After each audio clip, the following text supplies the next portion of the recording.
Tuan Speaker, Ya. sebelum kita meneruskan dengan agenda yang seterusnya, saya ingin membangkitkan satu isu berkenaan dengan peraturan.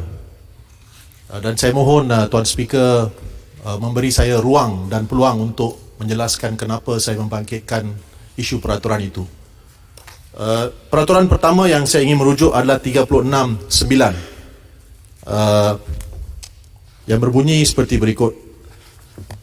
Dalam apa-apa perbahasan tidak boleh disebutkan kelakuan atau sifat siapa-siapa ahli-ahli parlimen atau siapa-siapa pegawai kerajaan selain daripada kelakuan pada menjalankan urusannya sebagai ahli parlimen atau pegawai kerajaan. Saya berterima kasih kepada Tuan Speaker kerana sabar mendengar kepada perkara yang akan dibangkitkan, bukan seperti timbalan Speaker pada hari itu yang mengusir saya keluar. Kedua, saya ingin merujuk kepada peraturan 36(12). Mana-mana ahli yang mengeluarkan kenyataan yang mengelirukan Dewan adalah disifatkan menghina majlis dan ahli itu boleh dirujuk kepada jawatankuasa hak dan kebebasan bagi kesalahan. Pada 11 hari bulan November, iaitu minggu lalu pada hari Rabu, ketika saya hadir mendengar perbahasan tentang belanjawan, Yang Berhormat Bintulu telah membuat perbahasan beliau, dan di antara lain beliau telah mengkritik dan menghentam Ketua Pengarah Kesihatan Tan Sri Nur Hisham.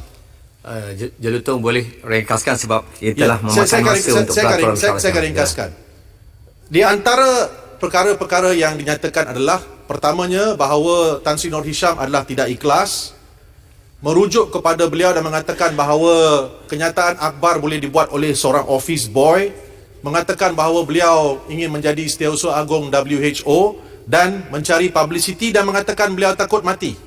Ketika itu Jelutong, saya perlu kerana ini mengganggu peraturan. Sebentar Tuan Speaker, saya akan ringkaskan. Baik, sila ringkaskan. Kerana Ketika Bintulu telah pun memohon. saya akan sampai kepada perkara itu.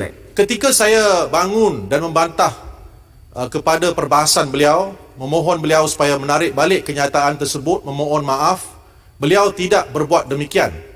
Dan seakibatnya beliau telah mengulangi kenyataan itu beberapa kali, dan walaupun saya telah membantah, saya diusir keluar oleh timbalan Speaker, dan kemudiannya pada 12 hari bulan Yang Berhormat Kepong juga telah diusir keluar. Maka saya, dan berkenaan dengan permohonan maaf beliau mengatakan bahawa beliau memohon maaf di luar kerana beliau tidak mahu mengganggu prosiding Dewan, kelancaran prosiding Dewan dan untuk keharmonian masyarakat di Malaysia. Pertamanya, saya berpendapat bahawa permohonan maaf itu adalah tidak ikhlas, kerana permohonan maaf itu perlu dibuat dalam Dewan yang mulia ini kerana kenyataan beliau yang menghentam dan mengkritik the most important civil servant, kaki tangan utama kerajaan kita pada masa sekarang. Jelutong, macam ni. Saya akan habiskan. Perlu dibuat, ringkaskan cepat sebab saya ada jawapan kepada apa yang perlu dibuat dalam Dewan yang mulia ini. Pertamanya. Keduanya, kalau beliau telah memohon maaf, maka keputusan oleh timbalan Speaker adalah keputusan yang kurang bijak, menghalau saya keluar dan juga menghalau Yang Berhormat Kepong keluar. Baik, Jelutong. So saya memandang Jelutong, bila dah sebut keputusan Speaker, the presiding Speaker, dia telah buat keputusan. Saya nak menggunakan peraturan 43. Sekiranya Yang Berhormat Jelutong, apa yang disebutkan tadi, sila buat usul bertulis kepada pejabat dan kita akan uruskan ke tersebut. Baik.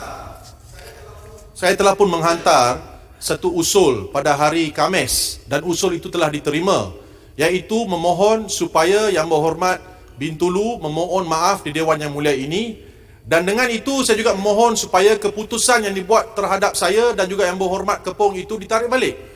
Baik, saya akan usul diterima tapi keputusan belum diumumkan lagi, belum dibuat. Saya harap pejabat Speaker akan buat keputusan tersebut.